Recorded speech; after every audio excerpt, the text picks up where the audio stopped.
에베소서 1장 17절, 18절, 19절 말씀, 세 구절 말씀 다 같이 한 목소리로 보겠습니다. 우리 주 예수 그리스도의 하나님 영광의 아버지께서 지혜와 계시의 영을 너희에게 주사 하나님을 알게 하시고 너희 마음의 눈을 밝히사 그의 부르심의 소망이 무엇이며 성도 안에서 그 기업의 영광의 풍성함이 무엇이며 그의 힘의 위력으로 역사하심을 따라 믿는 우리에게 베푸신 능력의 지극히 크심이 어떠한 것을 너희로 알게 하시기를 구하노라. 아멘. 오늘 또 하나님의 은혜가 저와 여러분과 함께 하기를 바랍니다. 에베소서 강해 세 번째 시간입니다. 오늘의 주제는 부르심입니다. 오늘 18절 말씀에서 부르심의 소망에 대해서 말씀을 합니다.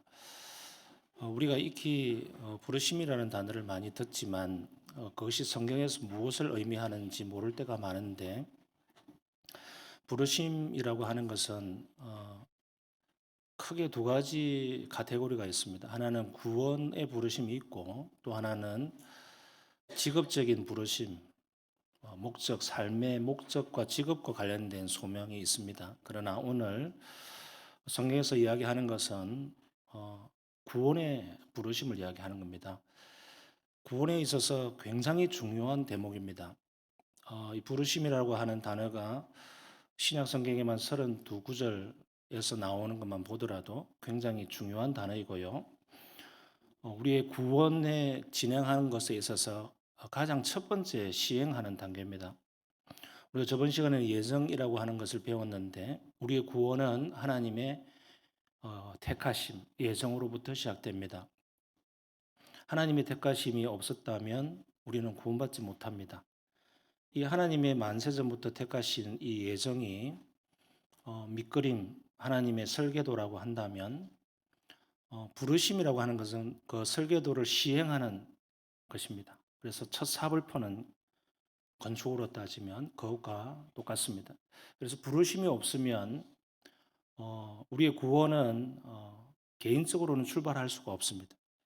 개인이 구원받는 것은 부르심으로부터 출발합니다.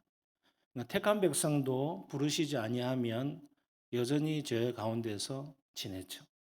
그래서 하나님께서 자기의 부르심에 맞게 부르시는 현장도 있고 때도 있고 상황이 다 있습니다. 부르심은 우리 구원에 있어서 너무나도 중요합니다.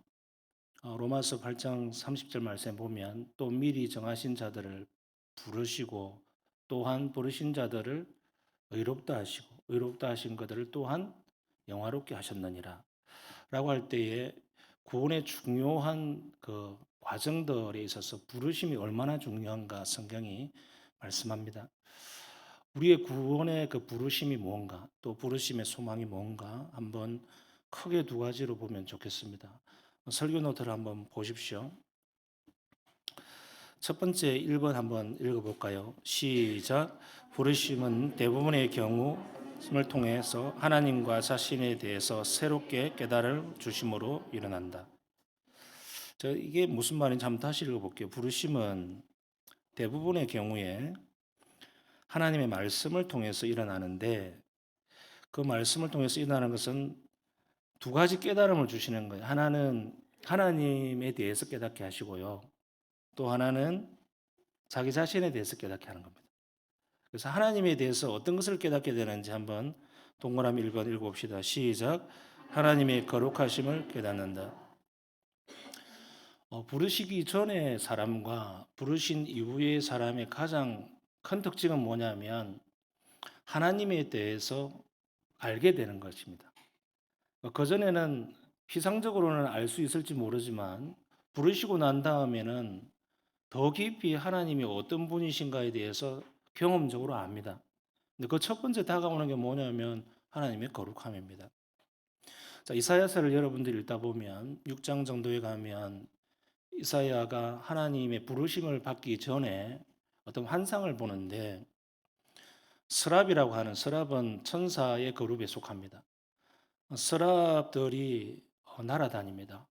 그런데 날개가 6개가 달렸어요. 그래서 두 날개로는 얼굴을 가리고 두 날개로는 발을 가리고 두 날개로는 날며 이르되 거룩하다 거룩하다 거룩하다 만군의 여호와의 하나님 그는 그의 영광이 온 땅에 충만하도다. 이렇게 선포하는데 그 서랍들이 거룩하다 거룩하다 거룩하다를 세 번 외쳐요. 그러고 난 다음에 서랍이 숯불을 갑자기 들고 와서는 이사야의 입에 갖다 댑니다. 입에 갖다 대는 순간 죄악이 제거하여지고 죄가 사하여졌다 이렇게 선포를 합니다. 그러고 난 다음에 하나님께서 이러기를 누가 나를 위해서 갈고 하면서 하나님이 부르시며 응답할 사람이 누군가라고 하나님이 부르십니다. 그때 이사야가 이렇게 반응하죠. 주님 제가 가겠습니다. 이렇게 합니다. 이 이사야의 부르심에 있어서는 굉장히 구원의 부르심과 어떤 목적, 인생의 목적의 부르심이 같이 겹쳐져 있어요. 하나님께서 우리를 부르실 때 그 부르심의 현장은 항상 하나님의 거룩함을 보게 되어 있습니다. 종교적인 사람들은 하나님의 거룩함을 볼래야 볼 수가 없습니다. 종교성이나 어떤 교리나 그다음에 예배 형식이나 뭐 기독교라고 하는 이 어떤 그동안의 우리 전통, 우리 예수교 장로회가 가지고 있는 전통, 뭐 이런 걸 가지고는 하나님의 거룩함을 맛볼 수도 없고 설명할 수도 없어요.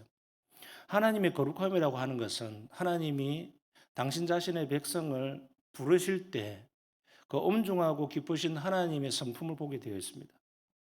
그래서 하나님의 그 기쁘신 존재의 성품, 예, 가장 핵심적인 것이 거룩이죠. 그리고 그 거룩한 백성들을 부르시고 나서 자기의 거룩한 백성으로 삼으실 뿐만 아니라 거룩한 하나님의 나라로 데려가시고 그 구원의 마지막 종착역인 하나님과의 영원한 삶을 살아가게 하는 그 또한 거룩한 삶, 영원한 거룩이 계속 지속되도록 하게 하시는 것이죠. 그래서 이사야로부터 출발했던 이 거룩하다, 거룩하다, 거룩하다라고 하는 것은 요한계시록 가면 다시 날개가 6개 달린 네 생물이 출현하면서 하나님의 큰 보좌 앞에 수중과 같은 바다가 펼쳐지고 네 생물이 6날개로 날면서 또 그와 같이 이야기하죠. 거룩하다, 거룩하다, 거룩하다. 전에도 계셨고 지금도 계시며 장차 오실리 라고 하면서 예수 그리스도를 찬양하면서 거룩하다, 거룩하다, 거룩하다의 완전한 완성을 보여주죠. 거룩으로 출발해서 거룩으로 마치는 것이 하나님이십니다.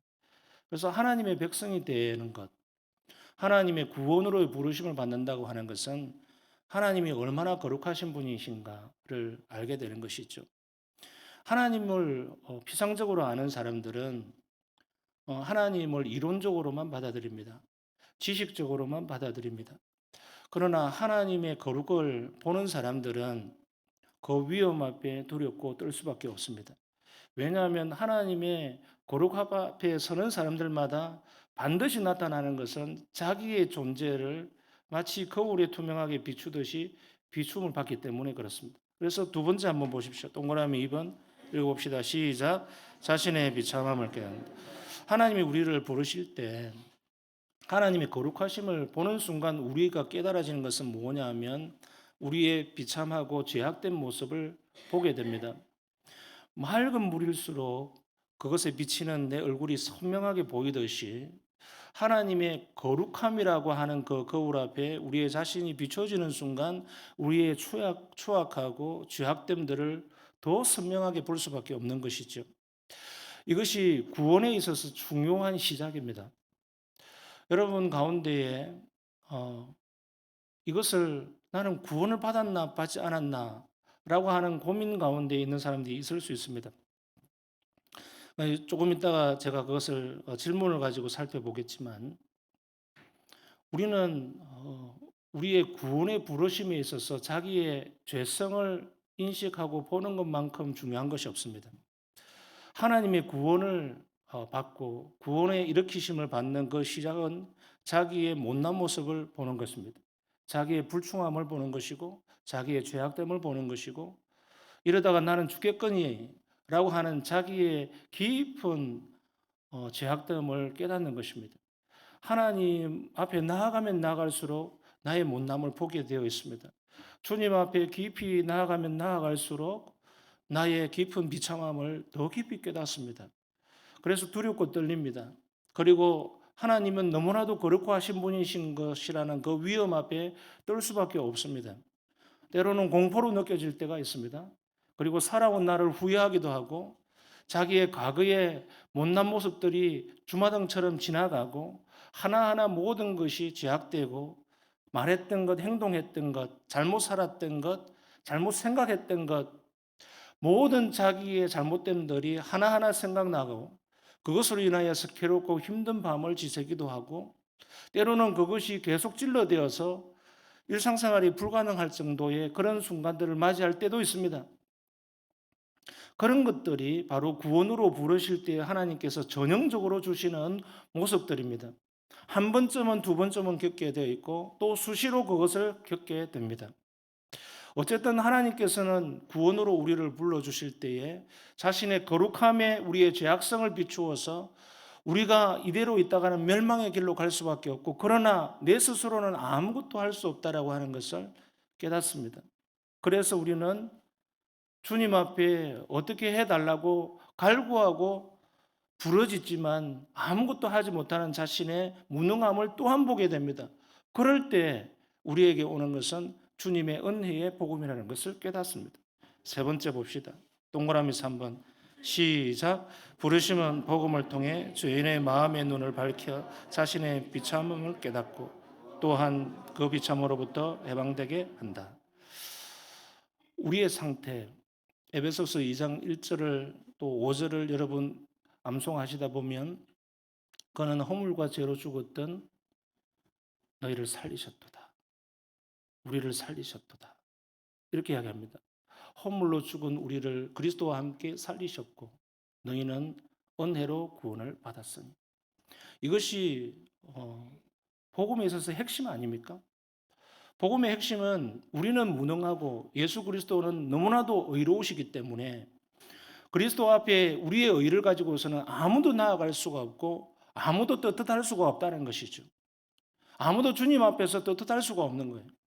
아무도 주님 앞에서 그냥 눈 뜨고 쳐다보면 네, 이런 거 잘했습니다라고 할 자가 아무도 없어요. 목사도 마찬가지입니다. 모두가 죄인이라는 것을 깨닫게 되어지고 자기의 비참함을 통회함으로써 하나님의 은혜를 갈구하는 것. 이것이 자연스러운 구원의 과정입니다. 이것이 없이는 구원은 있을 수가 없어요. 하나님의 구원이라고 하는 것은 예수 믿고 천당 가자. 나 예수 믿어 볼게. 라고 하는 이런 단순한 맥락이 아니라 인격적인 겁니다. 자신의 처참한 모습을 깊이 깨닫고 나의 인생은 도대체 무언가, 어디로 흘러가는가?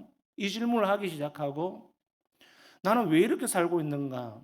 도대체 나는 왜 이 땅에 보냄을 받았는가? 라고 하는 근원적인 질문을 하게 되어 있고요.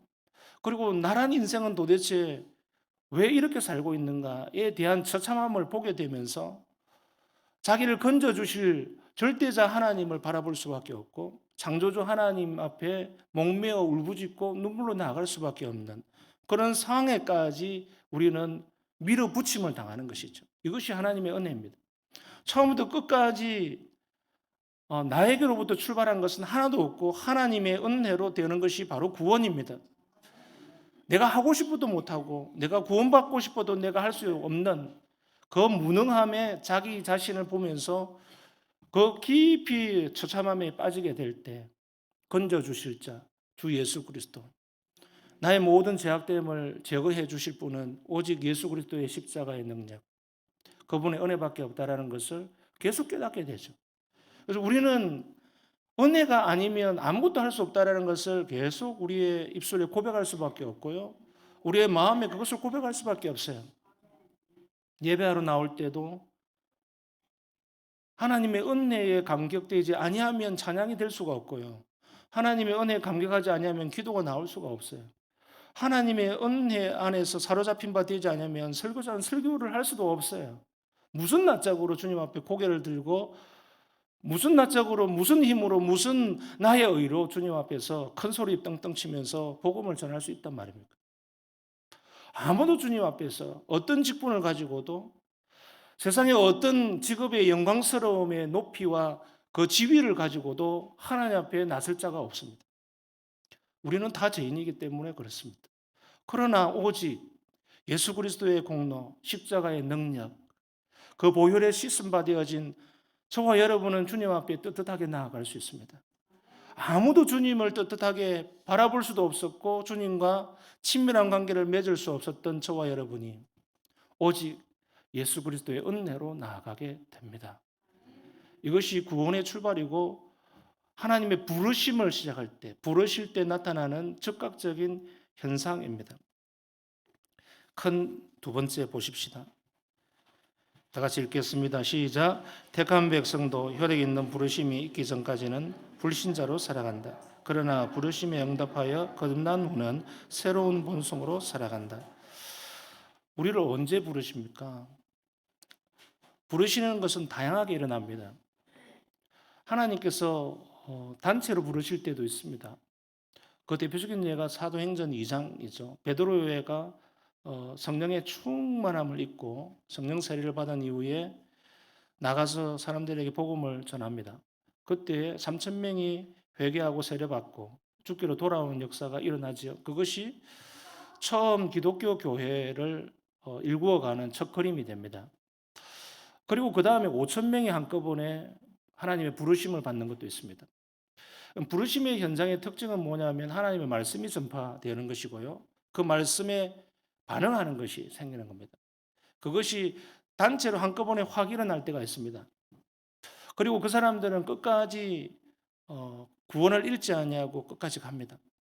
오늘날 기독교 역사를 보면 그런 현상들이 한 번씩 있기는 하지만 나중에 가보면 또 그 부르심을 받은 사람들 어디 갔는지 모를 정도로 다시 원래의 모습대로 돌아가는 것을 봅니다. 하나님께서는 부르실 때에 어떤 특별 집회나 은혜의 현장을 통해서 여러 사람, 많은 사람을 한꺼번에 부르시기도 하지만 대개는 개인적으로 부르십니다. 개인적으로 부르시는데 그 개인을 부르시는 시간과 장소와 모양새가 다 다릅니다. 그래서 여러분들 마음속에 그런 걱정이 있을 수 있습니다. 앞에서 설교를 듣다 보면 또 말씀을 읽다 보면 뭔가 저렇게 눈물 콧물 흘리고 뭔가 뜨거운 현장이 있고 처참한 자기의 모습을 보면서 막 뒹굴고 하는 정말 뭐 불타는 듯한 그런 경험의 현장이 있는데 나는 왜 그런 것이 없는가?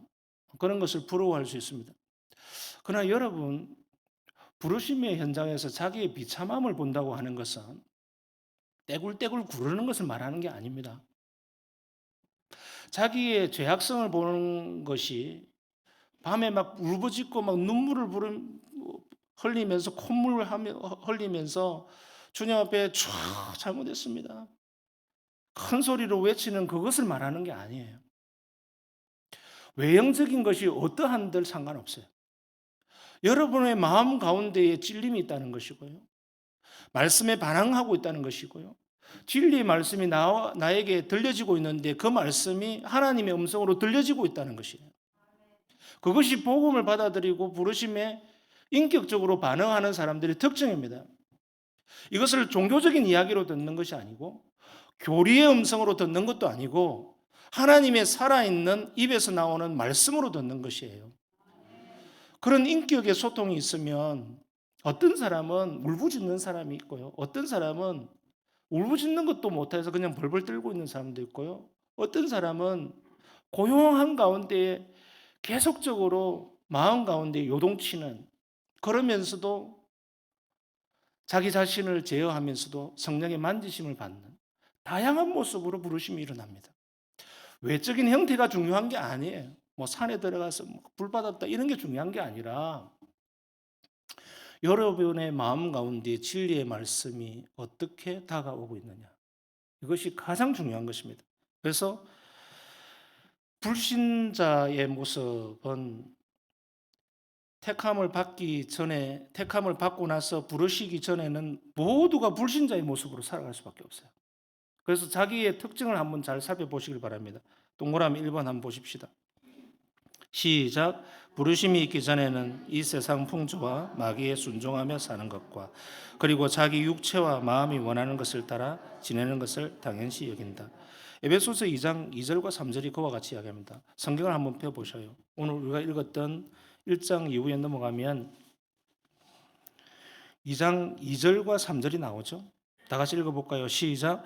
그때에 너희는 그 가운데 생하여 이 세상 풍조를 따르고 공중의 권세 잡은 자를 따랐으니 곧 지금 불순종의 아들들 가운데서 역사하는 영이라. 전에는 우리도 다 그 가운데서 우리 육체의 욕심을 따라 지내며 육체와 마음에 원하는 것을 하여 다른 이들과 같이 본질상 진노의 자녀였더니 택한 백성이라도 하나님이 부르시기 전에는 불신자죠.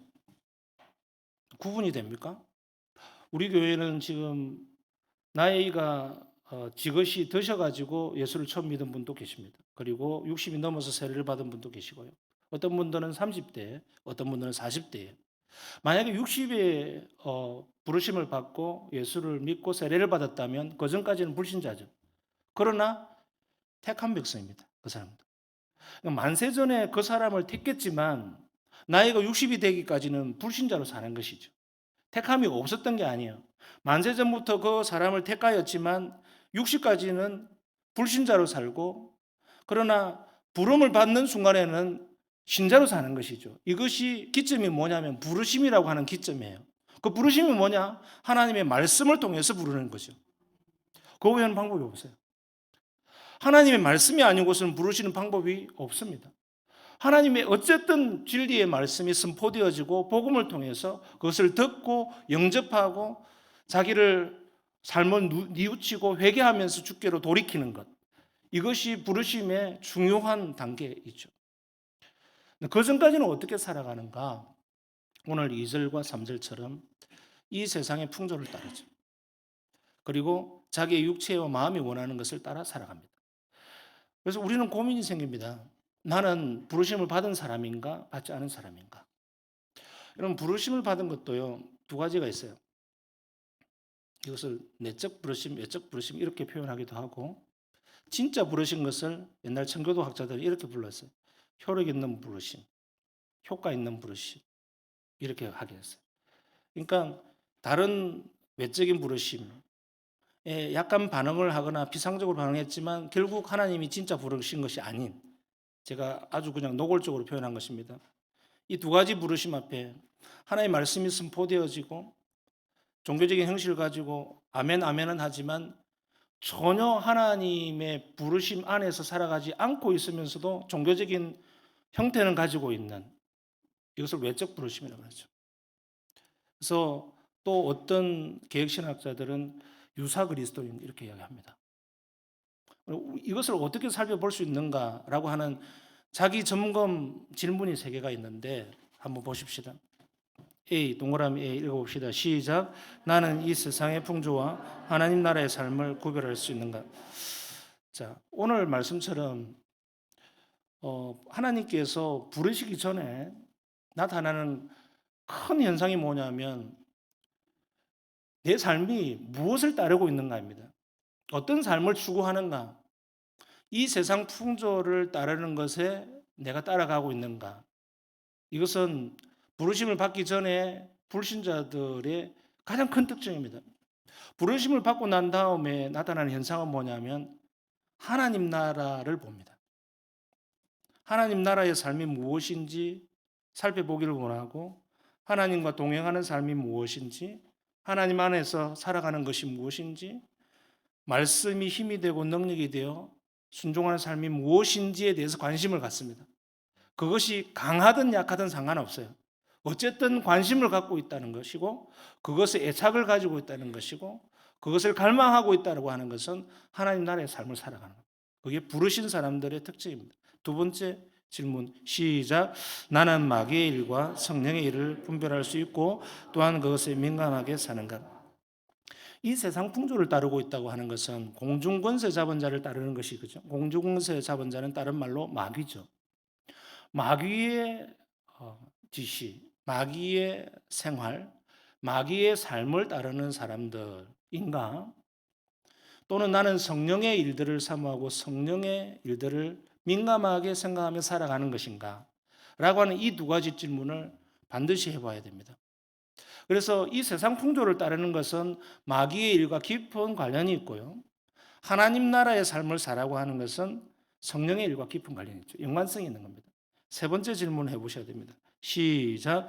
나는 주로 육체와 마음이 원하는 대로 자연스럽게 사는가? 아니면 성령의 원하심이 무엇인지 수시로 생각하며 사는가? 이게 무슨 말이냐 하면 마음이 원하는 것, 육체가 원하는 것을 따라 사는 것은요. 거기에는 진리의 말씀이 없어요. 내 생각, 내 경험, 내 지식, 내 원함, 내 본능, 내 본성, 내 마음 깊은 곳에서 원하는 것을 하는 사람, 그런 사람은 부르심이 없습니다. 부르심이 있은 사람들은 효력 있는 부르심 가운데 거듭난 인생은 성령께서 말씀하고 있는 것이 무엇인지 계속 듣기를 원합니다. 성령이 말씀하는 것을 듣는 게 뭔가, 뭐 불 꺼놓고 기도하는데 막 귀 속에 뭘 울려주고 이런 게 아니고요. 하나님의 진리의 말씀이 실제하는 나에게 주는 말씀으로 받아지고 응답하고 있는가에 대한 얘기죠. 여러분 이것이 너무나도 중요합니다. 이것은 너무나도 인격적인 것이죠. 종교성만 충실한 바리새인들은 말씀이라고 하는 형식은 너무나도 많았지만 그 속에 하나님이 살아있는 그 인격적인 것이 결여되어 있었죠. 그 차이를 아시겠습니까? 이것은 종교성으로 절대 될 수 없는 겁니다. 하나님의 말씀의 중심에서 원하고 있는 것이 무엇인지를 아는 사람은 하나님의 마음을 들여다보기 시작하고 하나님을 따르기 시작합니다. 그러니까 가까이 있는 것이 중요한 게 아니죠. 물리적인 거리가 중요한 것이 아니라 마음의 거리가 가까운가에 더 말씀하고 있는 것입니다. 친밀한가? 진짜 가까운가? 라고 하는 것은 한 집에 같이 사는가가 중요한 것이 아니라 같이 사는데 뭘 하고 있는가? 어떻게 살아가는가가 더 중요한 건 아닙니까? 부부가 30년을 살았는데 물리적 거리는 가깝잖아요. 한 집에서 살고 밥도 같이 먹고. 근데 대화가 없습니다. 하루 종일 한마디도 하지 않습니다. 또는 뭐 대화를 하지만 아주 찌르는 말 몇 마디 하다가 속이 상해서 더 이상 당신하고 말 못하겠어. 말이 안 통해 죽겠구만. 그러니까 이런 어떤 물리적 거리가 가까움에도 불구하고 마음은 멀어져 있는 관계는 인격적인 관계라고 할 수 없잖아요. 여러분 우리가 에베소서를 지금 강의를 하고 있는데 에베소서는 결국 마음의 거리가 어떠한 것을 어떻게 비유하고 있느냐면 부부의 관계로 비유합니다. 5장 한번 읽어볼까요? 에베소서 5장. 다음에 구체적으로 강의할 때가 있겠지만 22절 5장 22절 23절 읽어봅시다. 시작. 아내들이여 자기 남편에게 복종하기를 주께 하듯 하라. 이는 남편이 아내의 머리됨이 그리스도께서 교회의 머리됨 같음이니 그가 바로 몸의 구주시니라. 자 보세요. 왜 갑자기 구원에 대한 이야기, 교회론에 대한 이야기, 예수 그리스도의 죽으심과 부활에 대한 이야기를 하다가 뜬금없이 갑자기 아내들이여 남편에게 복종해라. 이 이야기를 왜 하고 있을까요? 도덕군자가 되라 이 이야기를 하는 게 아니에요. 예수 그리스도께서 어떤 분이신가? 그분은 우리의 신랑이 되시고 교회는 그의 신부가 되었다. 그래서 부부의 이 비유를 통해서 예수 그리스도 신랑이신 예수 그리스도와 교회의 신부 되심이 얼마나 끈끈하고 친밀한가? 물리적 거리를 말하는 것이 아니라 마음적으로 영적으로 얼마나 하나 되어 있는가를 보여주는 것이죠. 그렇게 될 때에 교회는 우리의 머리, 수장 대신 그리스도 앞에 고개를 숙일 수밖에 없다는 것이죠. 그걸 이야기하는 것이고요. 그렇다면 그 유비에서 부부도 그와 같이 하나님께서 맺어주신 관계이기 때문에 남자에게 수장이라고 하는 권위를 주신 거예요. 그래서 남자는 책임성이 큰 거예요. 내 말 들어 이게 말하는 게 아니고요. 내가 남편인데 어디 이렇게 이야기하는 게 아니에요. 존경받을 만한 권위를 받았다면 그 권위에 걸맞는 존경을 받을 만한 행동을 해라. 라고 하는 남편의 책임도 같이 주어지죠. 권위주의가 아니라 권위가 실제적으로 주어졌다고 하는 것은 무게감이에요. 영적인 무게감, 실질적인 무게감이죠. 내가 책임을 져야 된다. 그 책임을 다할 때에 자동적으로 아내는 나를 존경하고 복종할 수밖에 없죠. 그 원리예요. 그래서 이렇게 이야기하잖아요. 28절, 29절 읽어봅시다. 시작. 이와 같이 남편들도 자기 아내 사랑하기를 자기 자신과 같이 할지니 자기 아내를 사랑하는 자는 자기를 사랑하는 것이라. 누구든지 언제나 자기 육체를 미워하지 않고 오직 양육하여 보호하기를 그리스도께서 교회에 함과 같이 하느니. 남편의 책임, 의무를 이야기합니다. 남편이 책임과 의무를 다하지 않는데 아내로부터 존경받기를 바라는 것은 성경적이지 않죠. 성경은 이 단어를 씁니다. 29절에 보시죠. 양육, 보호. 남편은 아내를 양육하고 보호할 책임이 있습니다. 나중에 5장 강의를 할 때 제가 이것이 무엇인지 하나하나 구체적으로 짚어보겠습니다. 이게 여러 가지 각도가 있어요. 아내에 대한 모든 책임을 져야 될 것이 있다면 그리스도께서 마치 교회를 모든 것으로 수장이 되어서 책임진다는 것이죠. 우리의 구원의 문제, 우리의 성화의 문제, 우리의 일상의 복의 문제들, 사람 모든 것을 그리스도께서 책임진다는 것이죠. 이것이 우리를 부르시고 나하고 예수 그리스도와 우리 사이에 친밀하고 정말 틈도 없는 하나됨, 이것을 연합이라고 이야기합니다. 부르신다면, 예수 그리스도께서 그분의 자녀로 우리를 부르셨다면, 또 우리가 교회에 그의 몸이 되었으니까 교회로 우리를 부르셨다면 신랑 되셔서 우리를 아내로 부르셨다는 겁니다. 믿으시길 바랍니다. 그렇다면 하나님께서, 그리스도께서 우리를 책임지신다는 것이고요. 책임지시는 그 권위 앞에 우리는 복종하고 순종해야 된다는 것이죠. 그 유비를 지금 5장에서 보여주는 것이죠. 그렇다면 우리 인생은 우리의 것이 아니죠. 우리의 인생은 우리 것이라 말할 수가 없어요. 우리의 인생을 내가 해결하려고 열심히 살아보셨잖아요. 얼마나 열심히 사셨습니까? 열심히 살다가 여기까지 온 건 아닙니까? 하나오션에 오고 삼성까지 왔잖아요. 태어날 때부터, 어릴 때부터 나는 하나오션에 들어가야지, 나는 삼성맨이 들어가야지, 어릴 때부터 그렇게 꿈꾸고 여기까지 온 사람이 있습니까? 흘러 열심히 살다 보니까, 열심히 살다가 보니까 여기까지 왔어요. 그래서 뭐였어요? 내 뜻대로 되는 것이 없다는 것을 우리는 고백하게 되고, 우리는 하나님 앞에 고개 숙여서 정말 그분을 나의 인생의 수장으로서 머리로 삼지 아니하면 내 인생은 아무것도 아니구나 라고 하는 그 겸손함이 생길 수밖에 없죠. 그것을 인정하는 것이 바로 구원입니다. 두 번째, 동그라미 2번 한번 보십시다. 시작. 혈육 있는 물으심에 전인격적으로 응답한 후 그는 반드시 거듭나며 이 세상에 소망을 두지 않고 오직 그리스도께 소망을 둔다. 에베소서 1장 6절, 12절, 14절 읽어봅시다. 시작. 그의 은혜의 영광을 찬송하게 하려는 것이라. 설교 노트에 나와 있습니다. 에베소서 1장에서 세 번 우리에게 주시는 중요한 메시지가 뭐냐면, 하나님이 너희를 창세전에 택한 이유가 뭔지 알아야 돼. 그리고 너희를 택했기 때문에 구원으로 부르시는 그 목적이 뭔지 알아. 그 목적은 하나님의 영광의 찬송이 되게 하는 거야. 너희가 그런 존재야. 그거는 예배당에 나와서 노래 열심히 불러라 그 말이 아니에요. 우리의 인생 전반 모든 것이 그분의 찬송이 되어야 된다는 거야. 내가 돈 버는 현장도 찬송이 되어야 되고요. 찬송가를 잘 불러라는 이야기가 아니잖아요. 무슨 말인지 저와 여러분 알잖아요. 모릅니까 정말?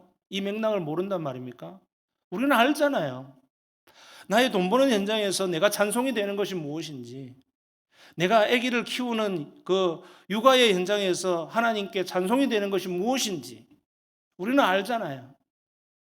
예배당에 나와서 찬송가 크게 부르고 축도받고 가는 것이 아닌 그 이상을 넘어서서 우리의 인생 가운데 내가 그분께 무엇이 되어 드려야 되는 것인지 그걸 이야기한다는 거. 그리고 그것을 3번씩이나 이야기하고 있다는 거.